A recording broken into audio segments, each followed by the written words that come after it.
The blizzard had already enveloped the area when Sela's merit reached the northern end of the fence. The sky had flattened into a low, gray ceiling, and the air was so crisp it stung the inside of his nostrils with every breath. The snow didn't fall vertically here.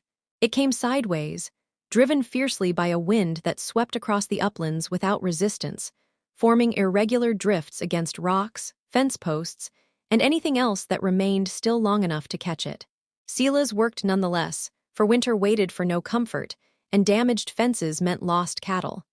Once the thaw came, he moved with the restraint of a man who had learned the price of haste. Every pull of wire was measured, every step carefully placed to avoid patches of ice hidden beneath the fresh powder. His left shoulder ached, a deep pain that never fully healed, but he wouldn't admit it beyond adjusting his posture. The pain was familiar.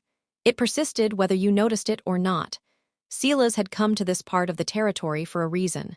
After burying his wife and son alive during a fever epidemic 3 years earlier, he had sold what remained of these lowlands and headed north, away from the towns and the people who talked too much and remembered too clearly.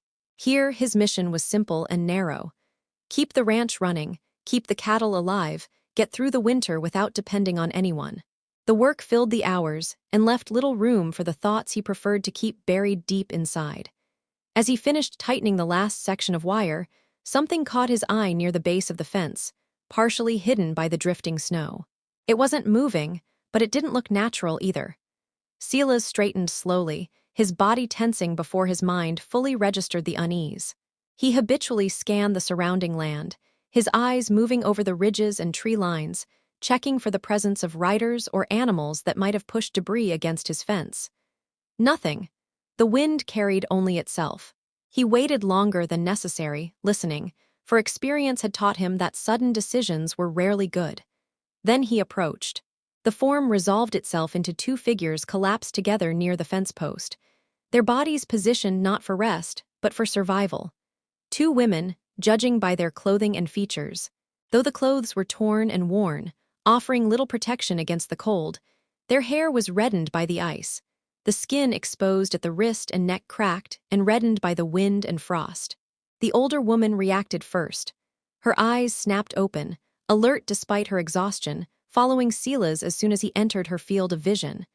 She tried to shift her body between him and the other woman, but the move failed halfway. Her strength was almost gone. The younger girl remained motionless, her chest rising slightly, her breath barely visible in the cold.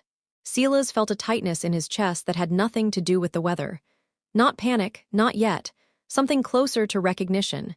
He'd seen this before, not his women but this state. The line between survival and loss was thin, and she was standing on it. He didn't speak. His voice seemed the inappropriate tool. Instead, he removed his gloves, then his coat, exposing himself to the cold without hesitation, and moved slowly forward so the older woman could clearly see his hands. Her eyes followed his every move, her jaw clenched, ready for what would come next. When he crouched, she flinched but didn't strike. That told him enough. He wrapped his coat around the younger woman first, as her condition left no room for argument. Then he shifted position and lifted them both with a careful effort, adjusting his balance when the older woman was reached by reflex. She didn't struggle, she could ent. Sela's noted it without judgment, only with urgency. The walk back to the cabin was shorter than it was long. The wind cut his face. Snow crept up his neck, and the weight in his arms strained muscles already tired from the day's work. He focused on his footing and the steady rhythm of his breathing, pushing back the memory that tried to resurface. The last time he had carried someone like this had come too late. The cabin stood firm against the low, solid storm of smoke steadily rising from the chimney. Inside, the heat hit him immediately, and he kicked the door shut behind him, insulating it from the wind. The interior was simple and deliberate. A table, 2 chairs, tools hung where they needed to be, everything arranged for function, not to impress. He set the women down by the hearth, gently placing them on the floor where the warmth would reach them without encumbering them. He immediately stepped back, creating space, then turned towards the fire, feeding it wood until the flames responded. He put a kettle on to heat, spread blankets flat instead of draping them over their bodies, and waited. Only after the room began to shift from cold to livable did he kneel again, checking my hand and foot, noting the stiffness, the discoloration, the signs of danger that demanded immediate action. The elder watched him closely, his eyes sharp despite his fatigue, reading his intentions through his restraint rather than his words. Silas slid an unlit cup of hot broth across the floor within reach and leaned back against the table, deliberately withdrawing from their immediate space. He felt the weight of the decision settle in. Heavy clear, this was no longer just a matter of shelter from a storm. This would change the balance of his life, his routines, his isolation. Outside, the wind continued to batter the cabin. Inside, the fire was still burning brightly, and Silas understood with quiet certainty that whatever happened next, it wouldn't be undone by morning. Silas didn't sleep that night. That night, not in a way that resembled rest. He remained seated in the straight-backed chair by the wall, boot still on his foot, hands resting loosely on his thighs, listening to the cabin adjust around an unusual weight and breathing. The fire had settled into a steady burn, the wood crackling softly as the heat drove the moisture from the logs, and the storm outside had lost its ferocity, going from a roar to a steady, squeaking wind that pressed the snow against the walls and roof. The older woman stayed awake longer than he had anticipated. Her eyes followed him whenever he moved, not with panic, but with a focus sharpened by years of knowing what happens to people who relax too soon. When Sela added water to the kettle, she washed her hands. When he moved the blankets closer to the fire, she noted the distance he kept. Every choice he made was recorded, and he was aware of it in a way that made him more cautious, not less. The younger sister stirred sometime after midnight. It wasn't a full awakening, more of a shallow movement. A slurred thought caught in her throat as her body reacted to the heat returning too quickly. Sela got up at once, not rushing to her, but getting close enough to assess without being intrusive. Her skin was warmer now, unevenly, and her breathing had deepened, though it remained uneven. He recognized the signs of exhaustion superimposed on the illness, the kind that lingered long after the cold had loosened its grip. He poured a small amount of hot broth into a second cup and set it down to reach. Then he stepped back again, leaving space to decide if she would take it. She hesitated only a moment before carefully lifting it, supporting her sister's head with one arm while guiding the cup with the other. Silas watched without comment, a quiet sense of relief settling within him as the younger girl swallowed without choking. As the night wore on, he made an inventory of what would be needed in the morning. Extra blankets should be brought out of storage. The south trail should be checked for signs of pursuit or movement. His rationing plan for the rest of the winter should change.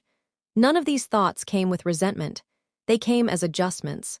Jen made them when circumstances changed, and refusal was no longer practical or decent. When the water finally reached the cabin, it did so colorless. The light through the frost-coated window was cold. Silas rose slowly, his joints stiff, and added wood to the fire before going outside to assess the storm damage. Snow stretched deep across the yard. Drifts pressed against the barn doors. The fence lines were almost swallowed up. The world seemed altered, as if the earth itself had drawn a line between before and after. He cleared a narrow path to the door. His breathing steady, his mind focused.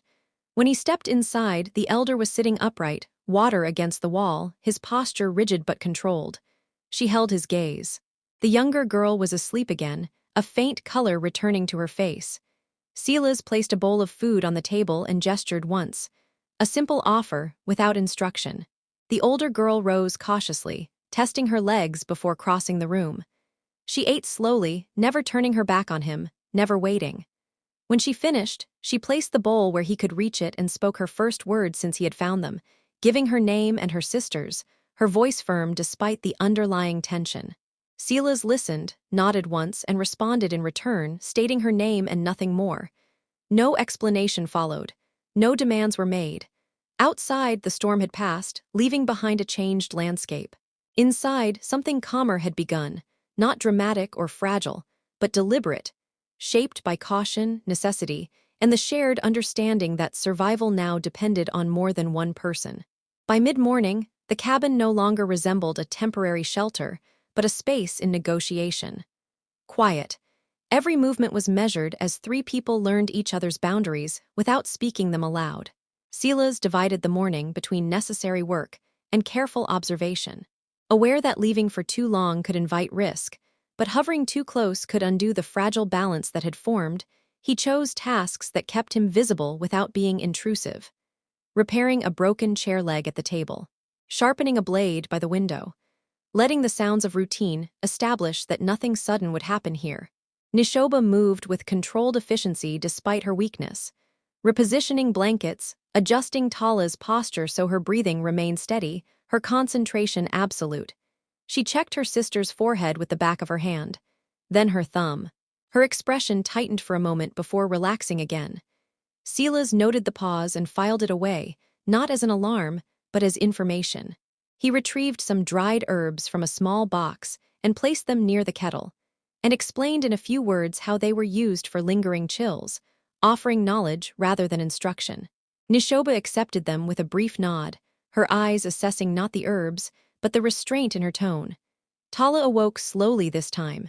Confusion gave way to awareness as she took in the room, the fire, the unfamiliar ceiling beams. Her breath caught, and Silas sensed the attention before it manifested in her body. He stepped back immediately, putting distance between them, and spoke quietly, grounding her with simple facts. Where she was, that the storm had passed, that she was safe for the time being. His voice remained even, unhurried, giving her space to decide what to believe. Nishoba took Tala's hand, steadying her, and Tala's shoulders relaxed slightly. Trust was settling in, not fully but enough. The food followed, when she was able to sit upright.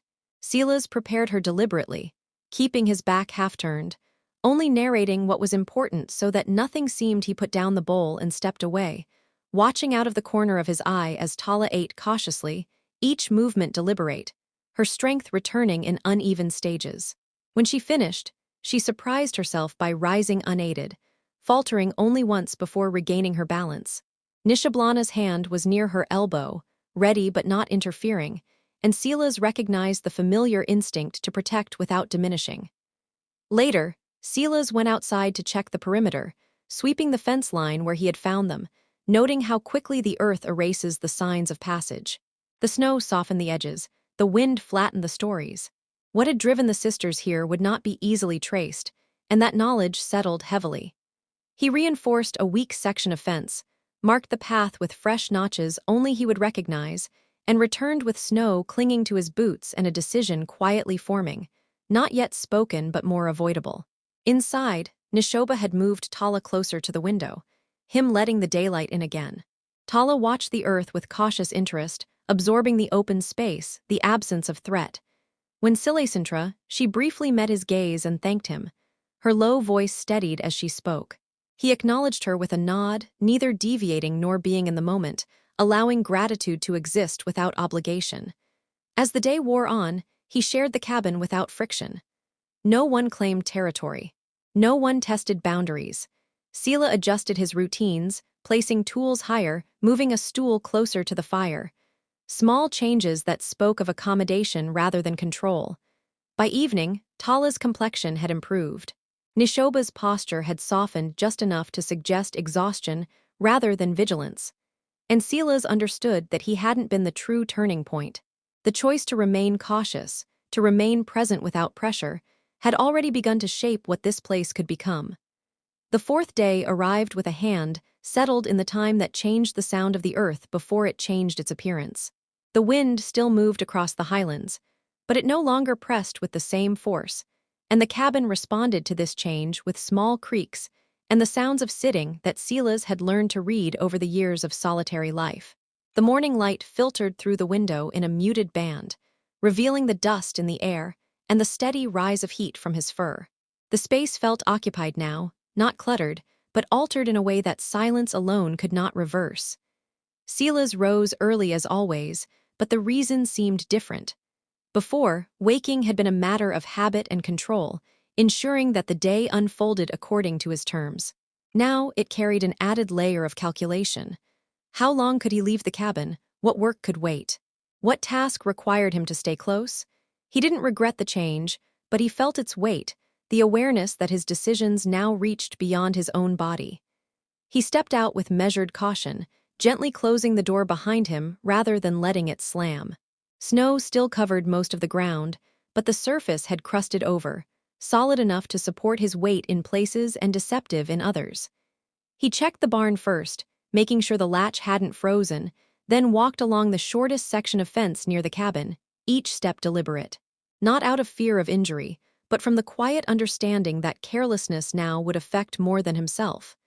Inside, Nishoba had already sensed the change before he said anything. She had learned to read the land long before she came here, and the stillness carried meaning. She was standing by the door when Silas came in, watching his face rather than asking questions. Tala stayed by the fur, seated but alert. His recovery was stable enough now for his attention to extend beyond his own body. Silas explained what the morning suggested, choosing his words with careful, clear about what visibility meant. Visibility meant opportunity for good or evil. He didn't dramatize it, but he didn't downplay it either.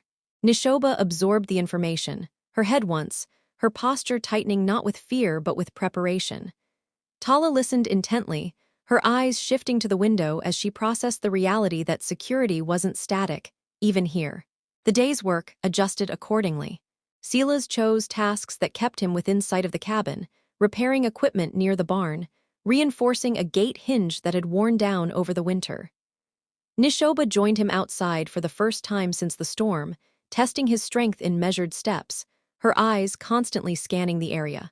She didn't ask permission. She simply moved into position beside him. Her presence deliberate, her awareness sharp. They worked in parallel without coordination, each understanding the other's role. Silas noted how Nishoba, she positioned herself slightly upstream when she paused, giving herself a wider view. He noted how she kept her hands free, never fully occupied, ready to respond. In turn, she observed his efficiency, how he never wasted a movement, how his attention never completely left the earth, even when focused on his hands. The mutual assessment took place without a single verbal admission. At noon, Tala ventured outside as well, wrapped in layers, her movement slower but confident enough to handle short distances. She stayed close to the cabin wall, stabilizing herself by touching the rough wood as she walked, her gaze fixed on the open space beyond. Silas noticed that her breathing remained steady, and he allowed himself to continue working without hovering, trusting his judgment while remaining alert. It was he who first noticed the distant movement, a feeling along the far-off ridge, barely visible against the rock but unusual enough to attract attention. Her attention. She didn't shout, she didn't panic. She simply said Nishoba's name, her voice low and controlled and pointed. Sila followed the line of sight immediately. Through narrowed eyes, he saw what she meant. Not riders yet, not clearly, but a movement that suggested a possibility rather than a certainty. He felt the familiar tightness in his chest, the part of him that remembered other times when distance closed faster than expected. He didn't reach for his rifle. Not yet. Instead, he calculated the angles, the timing, what could be seen as gentle. He ordered the two sisters to return, not urgently, but firmly, making the directive clear without raising his voice. Nishoba obeyed at once, positioning herself slightly behind Tala as she moved, her protective instincts fully engaged. Once inside, Silas secured the door and flew them from the side facing the ridge, leaving the opposite side open enough for light, but not for exposure. The following hour passed in concentrated stillness. Silas remained near the window, watching through narrow slits, following the distant shape as it moved and then vanished entirely. No approach followed, no confirmation of threat arrived. Yet the tension persisted and pulled across the room. When he finally stepped back, he explained what he had seen and what he hadn't, laying bare the uncertainty without exaggeration. Nishoba responded with context from her own experience, explaining how often danger announced itself indirectly before it appeared at all. Tala listened, absorbing the exchange, her serious face, her former gentleness replaced by concentration. The conversation didn't turn to fear.